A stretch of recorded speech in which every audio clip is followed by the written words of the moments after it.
Olá, meus irmãos e irmãs de Ideal Espírita, vocês amigos e amigas que nos acompanham aqui na página Estação da Luz Espírita, muitíssimo obrigado mesmo pela sua companhia.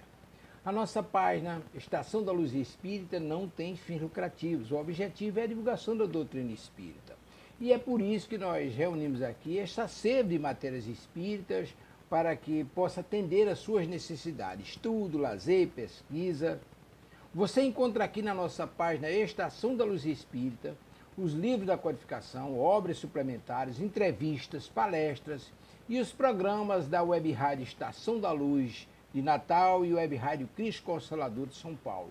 Ou seja, um acervo que atenda às suas necessidades, sem fins lucrativos. O objetivo é a divulgação da doutrina espírita. E agora eu convido você para nos acompanhar na reprodução de mais esse trabalho imperdível. Muito obrigado mesmo pela sua companhia e vamos juntos!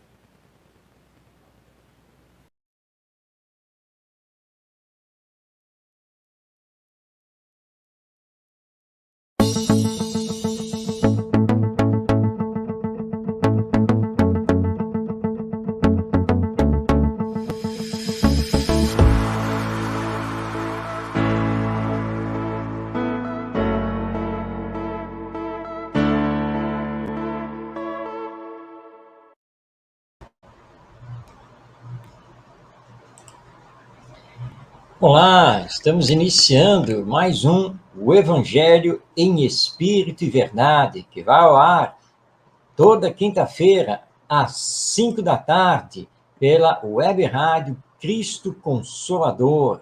Você está convidado, então, já a participar aqui comigo, utilizando aí o chat do YouTube e também do Facebook, dependendo, obviamente, de onde você está aí logado para acompanhar o nosso programa, que traz sempre a visão espírita sobre a história, as lições do Evangelho e a vida de Jesus.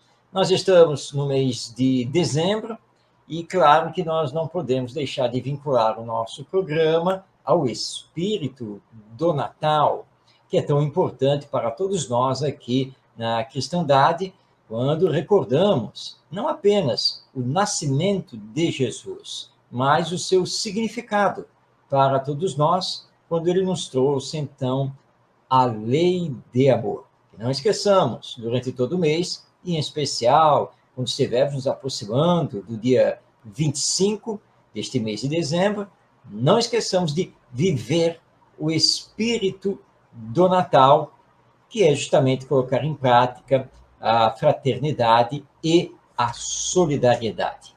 No programa de hoje, nós vamos continuar o estudo sobre a educação com Jesus, os princípios educacionais que foram ensinados, apresentados e vividos por Jesus. Na sequência, nós teremos o estudo da parábola do administrador infiel.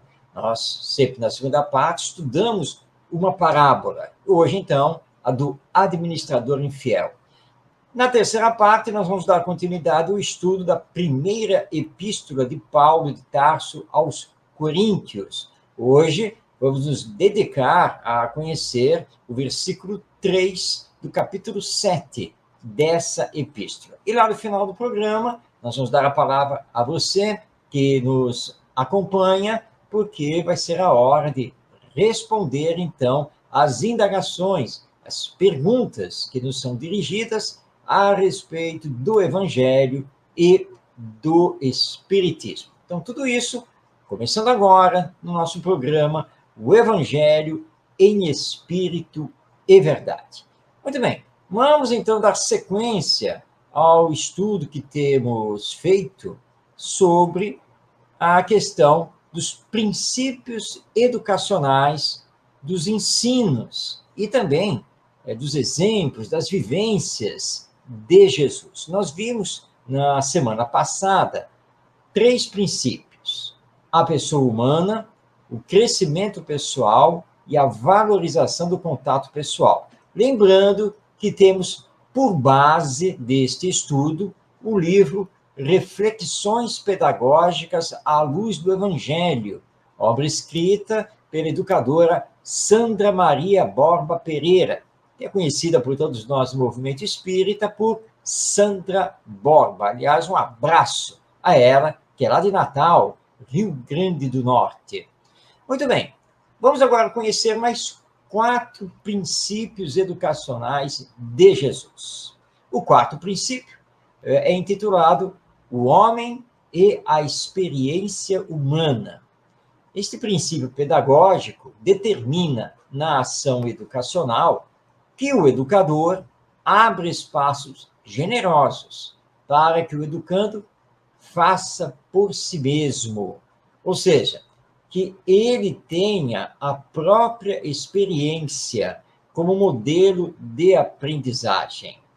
E aí, nós podemos trabalhar com esse educando diversas vivências, práticas, em que ele vai aprender a interagir com o próximo. E aí sim, ele vai incorporar no seu próprio psiquismo as lições vivas do Evangelho, porque as lições do Evangelho não são apenas teóricas, e é muito importante compreendermos isso. Resumindo esse princípio, não faça pela criança ou pelo jovem, permita que ela tenha a própria experiência. Jesus não fazia no lugar dos seus discípulos. Pelo contrário, reuniu-os em duplas e enviou-os aos homens para transmitirem a mensagem do amor, da paz e da redenção espiritual. Então, permitindo que eles tivessem as próprias experiências. O quinto princípio educacional, a Sandra Borba chama de visão integral do homem. Ou seja, compete ao educador, e quando falamos aqui educador, nós estamos situando os pais, os avós, os tios, os professores, ou seja, evangelizadores da infância e da juventude no centro espírita, ou seja, toda e qualquer pessoa que seja responsável por uma criança, por um adolescente ou um jovem. Então, compete ao educador reconhecer no educando o ser integral que ele é, espírito eterno, imortal, e trabalhar no sentido de formar consciências. Mas isso, claro, só pode ser feito com muito amor, sem julgamentos ou pré-julgamentos, procurando dar todos os estímulos possíveis a que o espírito, presentemente reencarnado, possa dar continuidade à sua jornada evolutiva rumo à perfeição. Então, ter visão integral do homem. Lembrando que todos nós, além de espíritos imortais e reencarnados, todos possuímos tanto a inteligência quanto o sentimento que estão em desenvolvimento. Temos agora o sexto princípio educacional trazido por Jesus, chamado relação teoria-prática.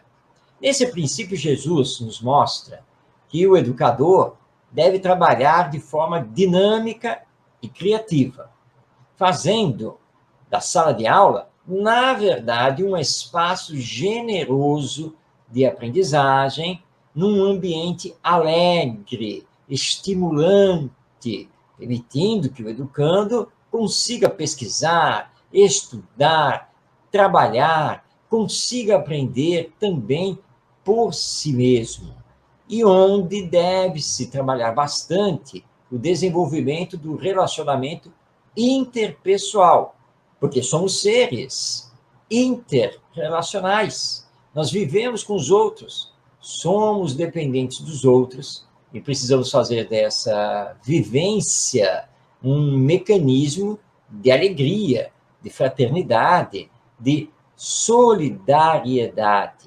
E é assim que eles vão compreender as vibrações, as energias, o grande significado do Evangelho, colocando em prática no relacionamento com os outros. Vamos agora ao 7º princípio educacional, chamado de sentido transcendente da experiência humana. Lembrando que nós não somos seres humanos procurando ter uma experiência espiritual. Nós somos espíritos imortais tendo uma experiência humana. Por isso, então, o educador espírita deve valorizar a vida humana no seu rico universo. A partir da alma imortal e da reencarnação, considerar a família, as instituições sociais, a interação com o próximo, as experiências de cunho pessoal, mostrando, então, ao educando a importância da existência terrena, onde o nosso presente está ligado com o nosso passado, mas também com o nosso futuro, porque somos construtores de nós mesmos na senda da perfeição. E trabalhar a educação moral, com a formação do caráter e o desenvolvimento dos bons hábitos.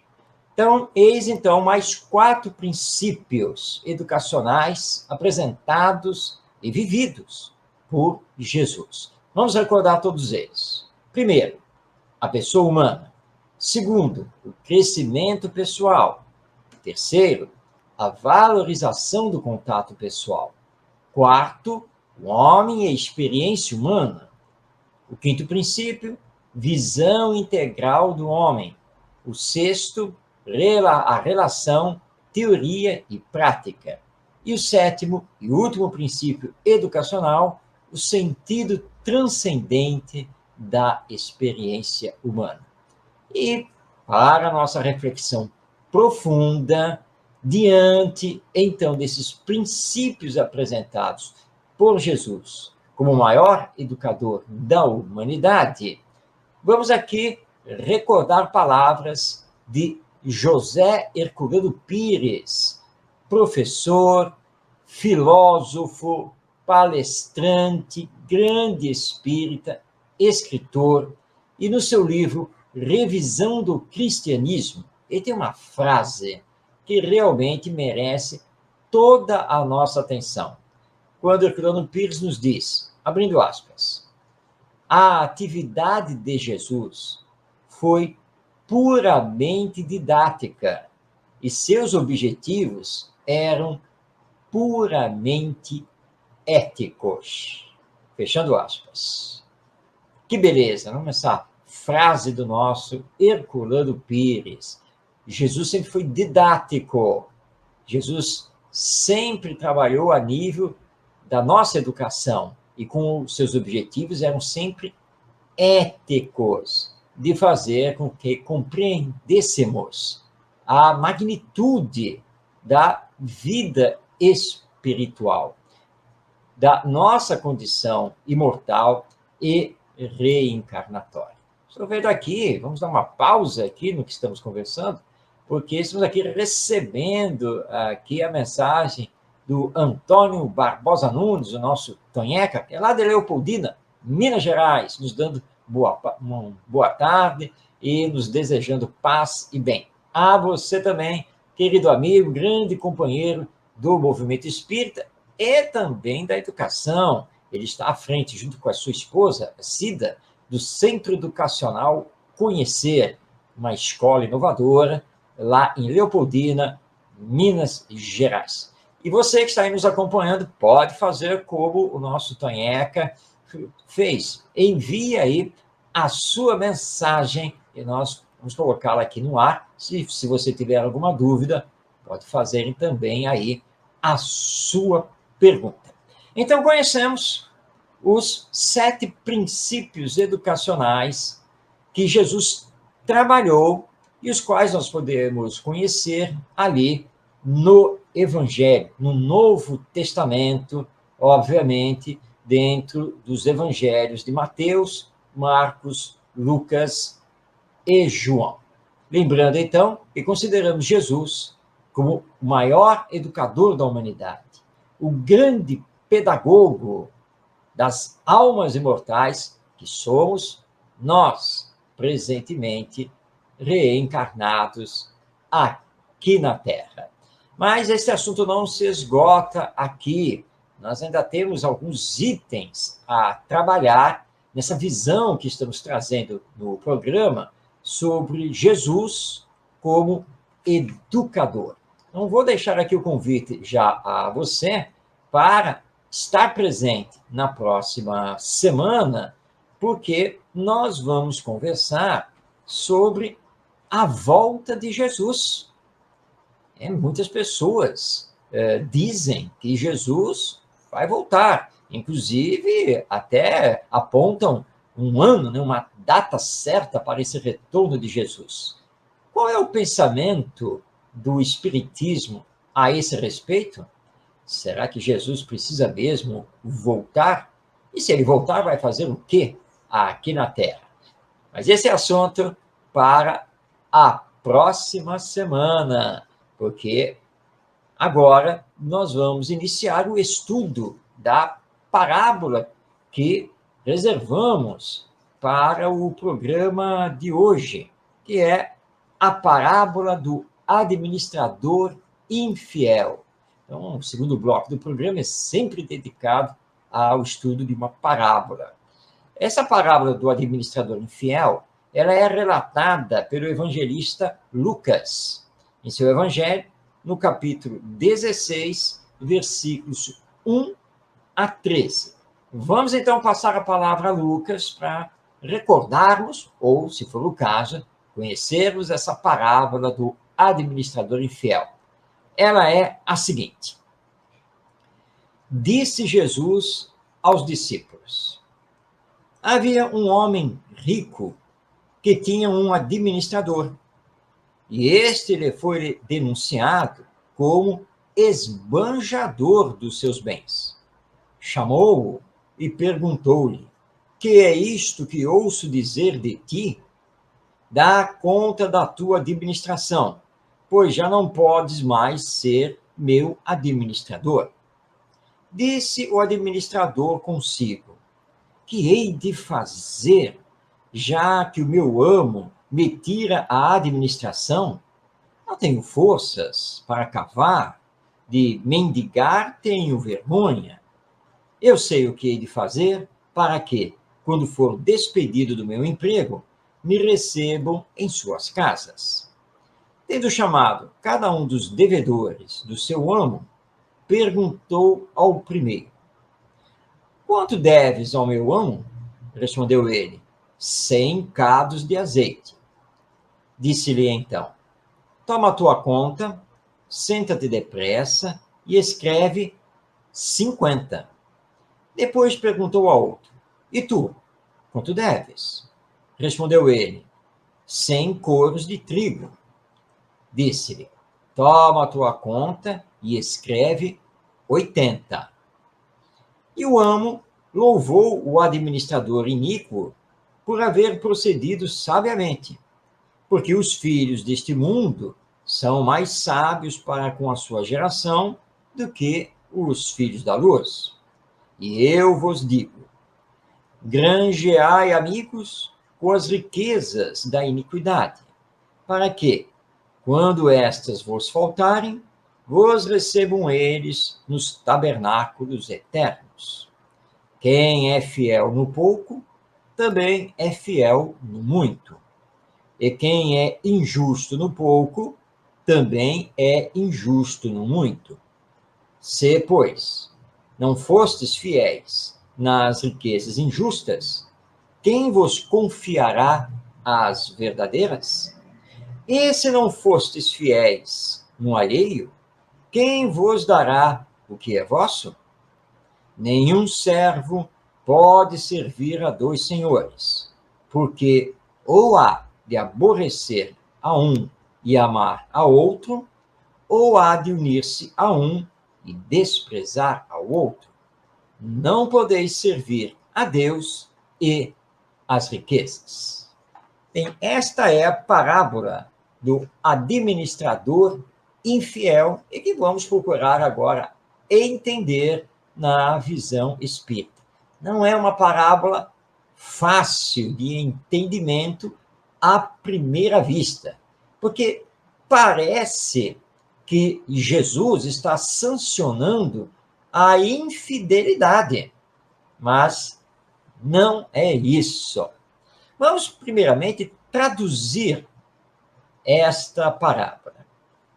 Nós temos, então, o Senhor, o dono dos negócios, que é nada mais, nada menos do que Deus. Temos o administrador do Senhor, nós, os seres humanos. Temos os devedores do Senhor, que são outros seres humanos. E temos aqui a fofoca, a intriga, porque chegaram ao Senhor para dizer, olha, em quem o Senhor confiou a administração dos seus bens, na verdade está lhe roubando, ele não está sendo fiel. Então, Deus, o Senhor, chama o seu administrador. Nós. E ele, meu filho, o que você está fazendo da vida que eu lhe dei?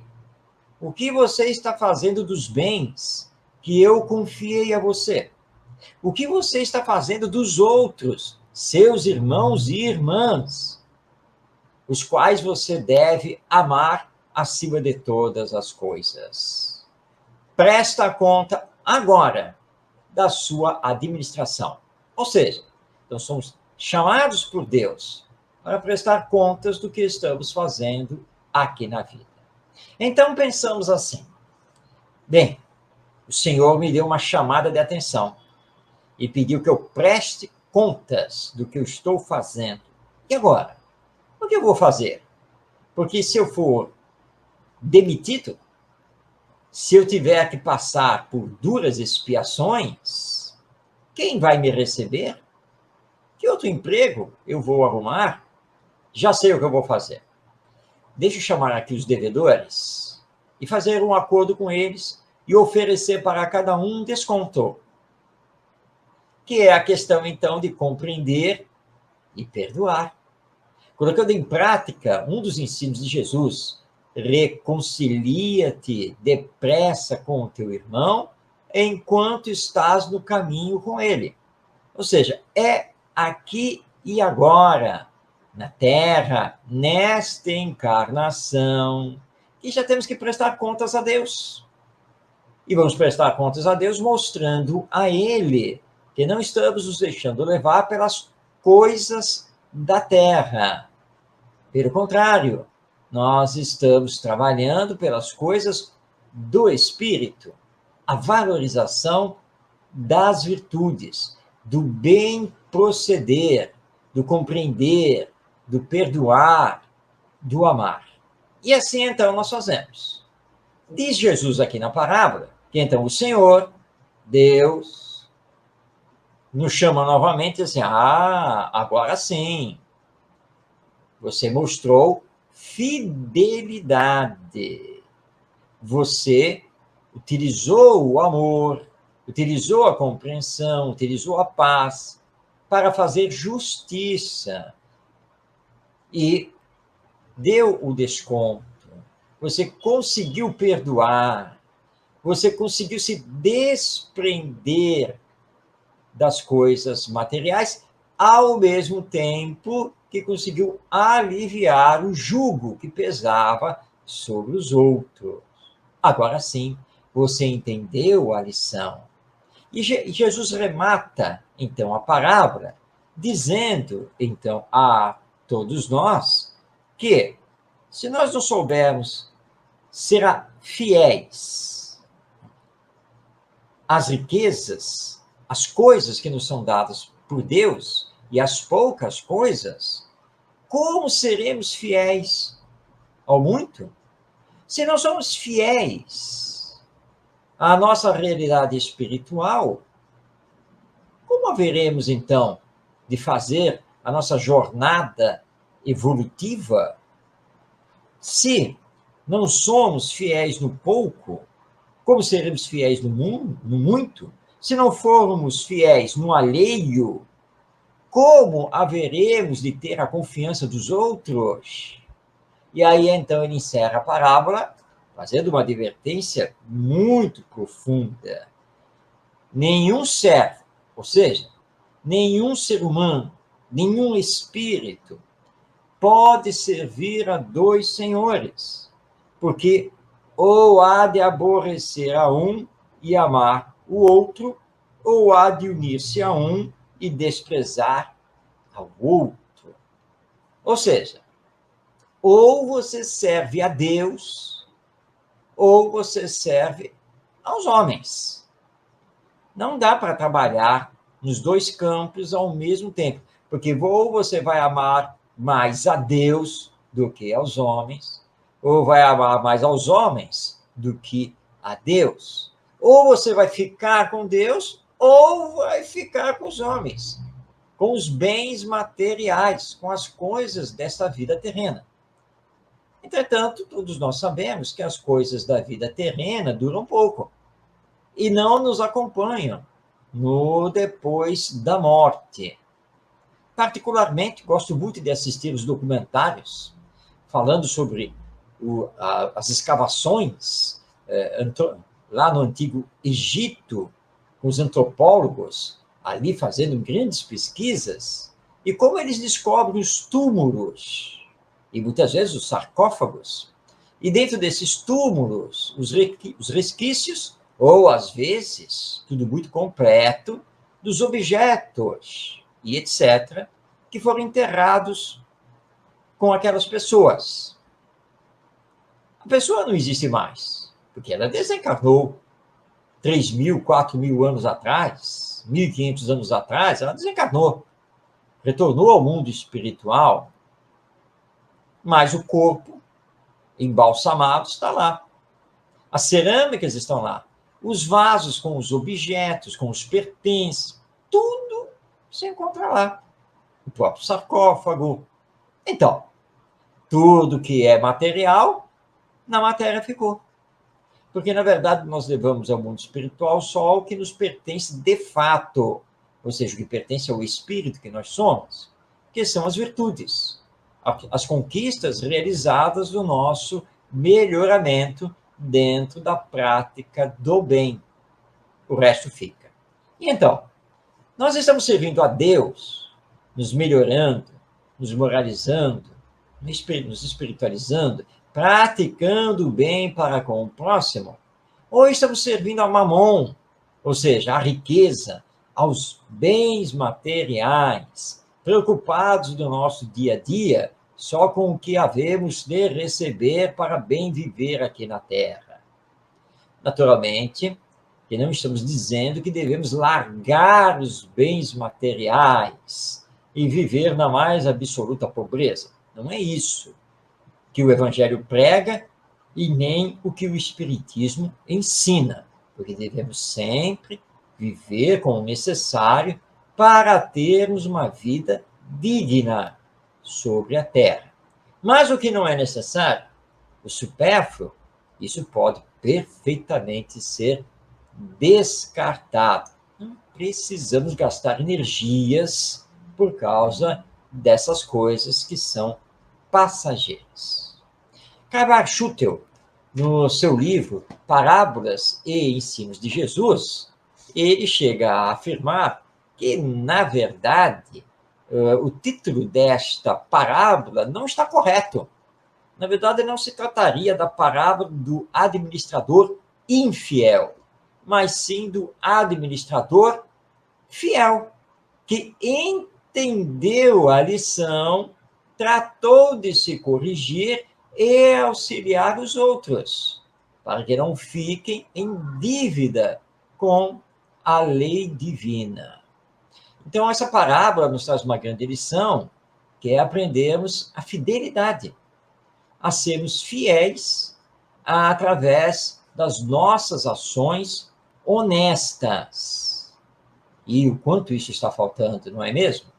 Honestidade, ética, como estamos necessitados disso, trabalhar em nós e com os outros.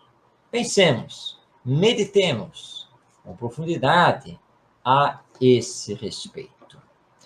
Então, tivemos aqui, na visão espírita, a parábola do administrador infiel. Semana que vem, próximo programa, nós vamos ter a parábola do rico e de Lázaro.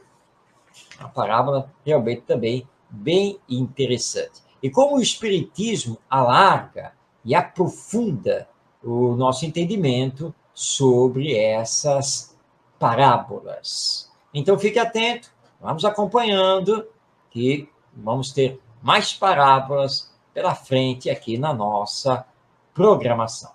Bem, nós já estamos na metade do programa e vamos agora iniciar o terceiro bloco. Enquanto isso, você que está nos acompanhando, não deixe de enviar a sua mensagem. E se você tiver alguma dúvida, faça a pergunta que nós vamos trazer aqui para o programa, procurando responder sempre através dos princípios que formam a doutrina espírita. E lembre-se que o nosso programa é transmitido pela Web Rádio Cristo Consolador, tanto através do Facebook quanto do YouTube, toda quinta-feira, a partir das 5 da tarde, ao vivo. Então, nós estamos aqui junto de você e você está aqui juntinho de nós para que possamos, então, compreender o Evangelho à luz do Espiritismo. Pois bem, nesse terceiro bloco, metade do nosso programa, nós o dedicamos a Paulo de Tarso, isso mesmo, este grande apóstolo do Evangelho. Nós já estudamos toda a vida e obra de Paulo de Tarso, seguindo o Atos dos Apóstolos e também utilizando a bibliografia espírita sobre esse apóstolo, principalmente os livros Paulo e Estevão, de autoria de Emmanuel, através do Chico Xavier, e também da obra Paulo, um Homem em Cristo, do Rui Kremer. E aí começamos a estudar as cartas de Paulo de Tarso. Já estudamos a carta aos Romanos e agora estamos estudando a primeira carta aos Coríntios. E dessa carta, hoje, nós vamos destacar o versículo 3 do capítulo 7. Lembrando que não estamos estudando as cartas por inteiro, nós estamos fazendo destaques de versículos que consideramos sejam os mais importantes para estudarmos aqui do ponto de vista moral. Então, hoje, da primeira carta aos Coríntios, nós temos o versículo 3 do capítulo 7, que é o seguinte: o marido cumpra o dever conjugal para com a esposa, e a mulher faça o mesmo em relação ao marido. Bem, está aqui o nosso Paulo de Tarso, solicitando que marido e esposa, homem e mulher, cumpram o seu dever conjugal. E em tempos de separações de casais, escândalos sexuais protagonizados pelos parceiros, em tempos de feminicídio, de violência generalizada contra a mulher, em tempos de pornografia infantil, de disputas judiciais por patrimônio, disputas essas realizadas pelos ex-cônjuges, a voz do apóstolo Paulo se faz necessária, porque é uma orientação segura para os homens e as mulheres que se decidem pela união, ou seja, cumprir o dever conjugal um para com o outro. Afinal, a união surgiu porque foram trocadas juras de amor. Mas muitos homens e também muitas mulheres, apesar da união, querem manter sua total liberdade. O que não é possível, porque existe uma união conjugal, uma vida em comum. E numa vida em comum, como vamos querer manter a nossa liberdade de antes da união, quando éramos solteiros? Mas é por causa dessa ânsia libertária, e principalmente no campo da sexualidade, que acabamos desrespeitando o outro e lançando por terra a aliança afetiva, que foi realizada lá atrás, quando das juras de amor, de respeito, de solidariedade para com o outro. E isso acontece porque ainda fazemos confusão entre o amor e o sexo. Para o Espiritismo, não existe essa confusão. Sexo é energia, que deve ser canalizada para a construção do bem, do belo, dos ideais nobres e superiores, sempre sob a tutela do amor, porque o amor é sentimento sublime. Então, sexo é energia, amor é sentimento, e o sentimento deve reger a energia sexual. E mais do que isso, o Espiritismo nos informa que não somos o corpo orgânico, nós somos a alma, o espírito. Portanto, enquanto alma que eu sou, ou espírito, eu devo controlar os impulsos sexuais ligados ao organismo biológico, assim como devo controlar e desenvolver os instintos, não me deixando levar pelos enganos, por exemplo, da beleza física da outra pessoa, ou do seu status social, ou de outras questões que nos levam a um apego exagerado às coisas de ordem material ou à própria pessoa que agora estamos fazendo de nosso parceiro ou parceira.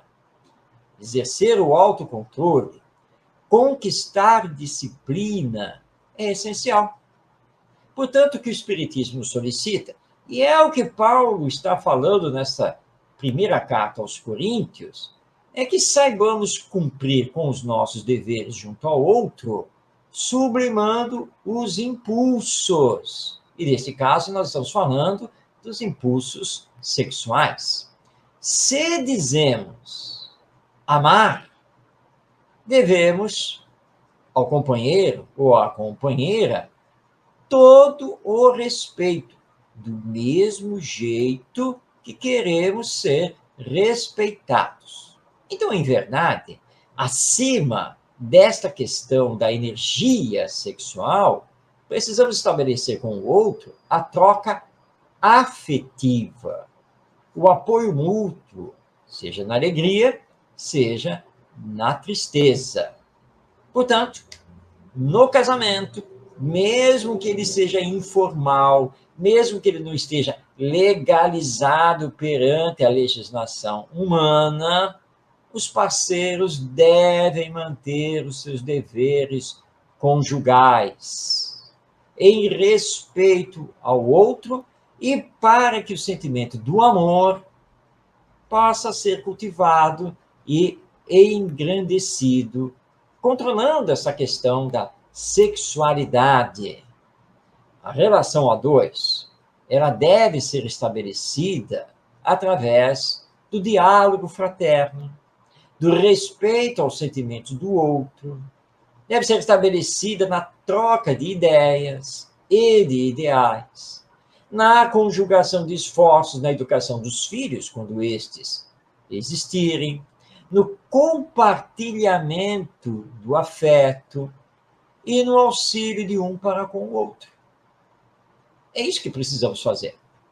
Quando não fazemos esforços para isso, estamos fadados a ter o rompimento dessa união, não conseguir sustentar o casamento, o compromisso afetivo que juramos para o outro.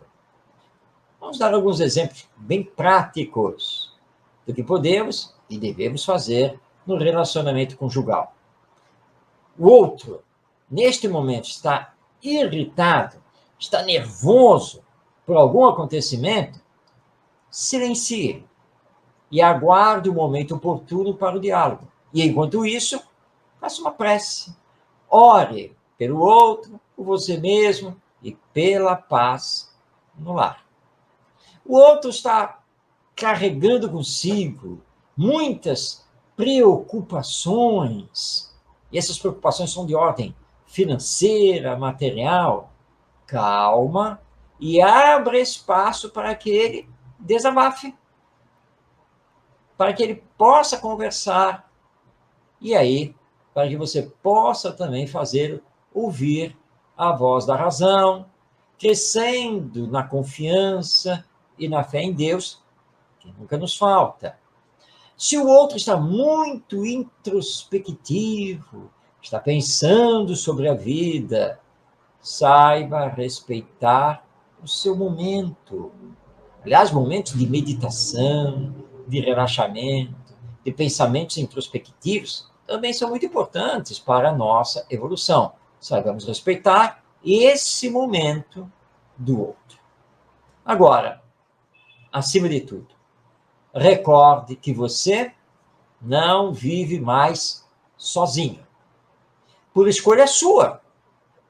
Então, cuide com afeto, cuide com carinho do relacionamento com o outro, para que esse relacionamento se desdobre em bênçãos de paz, em bênçãos de amor, nesta existência e para a vida imortal, na continuidade dela após a morte, já que nós não morremos e vamos levar afetos e desafetos conosco nessa realidade da vida imortal e, quem sabe, para a próxima encarnação.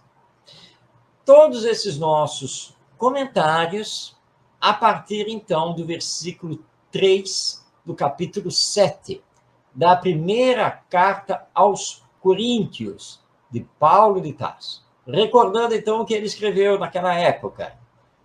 O marido cumpra o dever conjugal para com a esposa, e a mulher faça o mesmo em relação ao marido. E é muito importante, realmente, porque trata-se aqui de cumprir com o dever conjugal, de cumprir com a jura de amor que fizemos. Não dissemos, eu te amo, eu quero viver com você, eu não serei nada sem você, você é tudo para mim. Não falamos essas coisas quando estamos aí enamorados, apaixonados, até que conseguimos efetivamente fazer a união conjugal.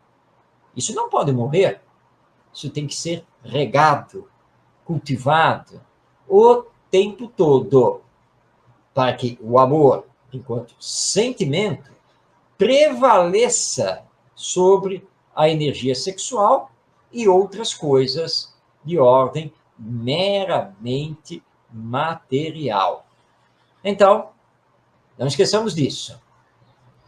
Como um único versículo de uma carta de Paulo pode ser tão rico, não é mesmo? Quantas coisas que nós tiramos desse versículo. E, claro, aqui neste caso, abençoados pela doutrina espírita, que nos dá essa visão imortalista da vida, nos dá essa visão reencarnatória e nos faz compreender com muito mais profundidade as lições neste caso aqui de Paulo de Tarso.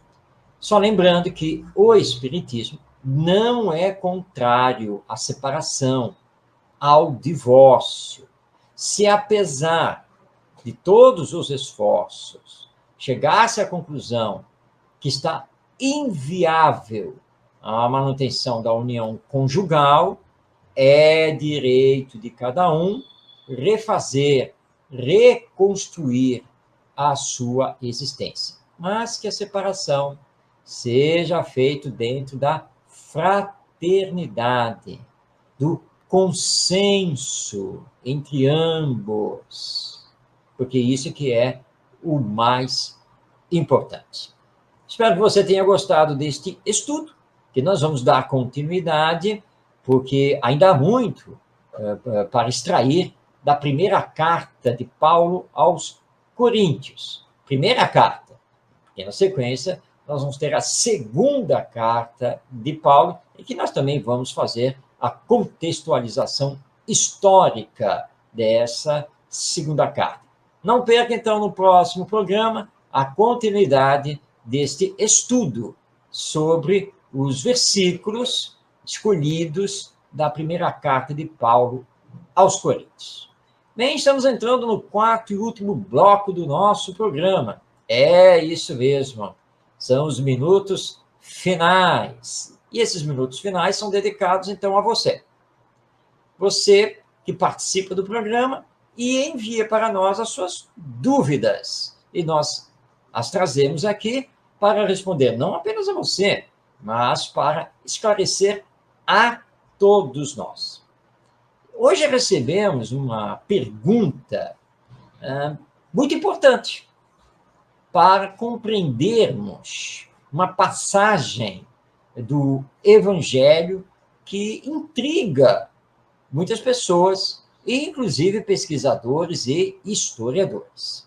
A pergunta nos foi dirigida pela Sandra Reis, que é lá de São Paulo, capital. Ela indaga: por que o povo judeu preferiu a Barrabás para ser salvo e não a Jesus? É a parte quase final do Evangelho, das narrativas evangélicas, quando Pôncio Pilatos, governador romano da Palestina, naquela época, ele, não encontrando culpa em Jesus, resolveu, então, solicitar ao povo que escolhesse para ser salvo ou Jesus ou Barrabás. Barrabás era um personagem judeu da época que havia feito motins, levantes, contra o domínio do Império Romano. É importante nós conhecermos um pouquinho de Barrabás para entender essa decisão do povo. Barrabás, num dos seus motins, havia ocasionado a morte de uma pessoa. Por isso, ele estava preso e estava sendo julgado por essa morte. Daí porque a narrativa evangélica chama Barrabás de assassino. Não sabemos se Barrabás assassinou com as próprias mãos alguém, ou se na luta, a vida no motim contra os soldados romanos, acabou acontecendo, então, a morte provável, possível, de um soldado romano. E Barrabás, então, estava preso. Mas para o povo judeu, Barrabás não era um revolucionário assassino. Barrabás era um grande defensor do judaísmo. Compreendamos que os judeus consideravam Israel como o Estado protegido por Deus, e que eles, judeus, eram o povo escolhido de Deus, e que a Palestina era a terra sagrada dos judeus. Os romanos eram o povo infiel, idólatra, pagão, que tinha toda uma mitologia e não acreditava no Deus único. Era o povo impuro, que estava, portanto, conspurcando a terra sagrada prometida da Palestina. E os judeus, então, tinham um verdadeiro horror dos romanos e seus desmandos e seu domínio sobre eles, sobre o Estado de Israel, aqueles impuros. E Barrabás vinha tentando, através das armas, fazer, então, um levante contra o domínio do Império Romano para expulsá-los da Palestina, da terra prometida, da terra sagrada. Quando Pilatos apresenta Jesus, um pacificador, o evangelizador da não violência, e apresenta, do outro lado, Barrabás, aquele que estava tentando fazer com que Israel se livrasse do Império Romano, os sacerdotes do Templo de Jerusalém aproveitaram a ocasião para insuflar o povo, de fato, a gritar pela salvação de Barrabás, o grande líder, aquele que pela espada ia tirar os romanos lá da Palestina. Porque Jesus, o Cordeiro, a mansuetude, a bondade em pessoa, Jesus não poderia livrar Israel do jugo romano. Então foi fácil levar o povo a gritar pela salvação de Barrabás, pela sua libertação, para que ele pudesse continuar a sua luta contra o Império Romano para libertar, finalmente, o Estado de Israel e os judeus de uma forma geral. Bastou alguém, então, lançar isso no meio do populacho para que começassem a gritar por Barrabás. Porque esse era um anseio do povo judeu. E eles interpretavam as Escrituras considerando que o enviado de Deus, o Messias, seria esse grande libertador de Israel e do judaísmo, das amarras, do paganismo. E eles, pelo menos em grande maioria, não conseguiam enxergar em Jesus esse libertador, porque Jesus não portava uma espada, Jesus não se batia contra os romanos, pelo contrário, ainda pregava a necessidade da compreensão, da solidariedade, do perdão. Então, muitos judeus, principalmente fariseus e saduceus, não conseguiam compreender isso e, portanto, não conseguiam aceitar Jesus. Era preferível salvar Barrabás. E isso é feito. Jesus é levado à crucificação e Barrabás é solto. Segundo os registros históricos, Barrabás tentou fazer um novo levante contra os romanos, foi dominado e os romanos crucificaram Barrabás e seus seguidores pela estrada que ligava a Palestina a Jerusalém, para mostrar que todos deveriam respeitar o domínio romano. Eles eram muito cruéis para com aqueles que tentavam fazer qualquer coisa contra eles. Então, por todo esse contexto social, cultural, político e religioso, é que os judeus, o populacho, foi a favor, então, da libertação de Barrabás e da condenação de Jesus. Porque, como disse o mestre lá na cruz, no final, já se despedindo, ele disse: Senhor, referindo-se a Deus: Pai, perdoa-os, porque eles não sabem o que fazem. E, de fato, nós não sabíamos o que estávamos fazendo naquela época ao desdenharmos de Jesus e preferirmos seguir a Barrabás. O resto da história nós já sabemos muito bem. Bem, estamos chegando ao final desta edição de O Evangelho em Espírito e Verdade. Agradecendo a você que nos acompanhou até este momento, a você que está nos assistindo através da playlist da Web Rádio Cristo Consolador no seu canal no YouTube. E rogando ao nosso Mestre Jesus, a todos abençoe, que possamos estar sempre mergulhados em vibrações de paz e de amor. Grande abraço a você. Até a próxima semana em mais uma edição de O Evangelho em Espírito e Verdade.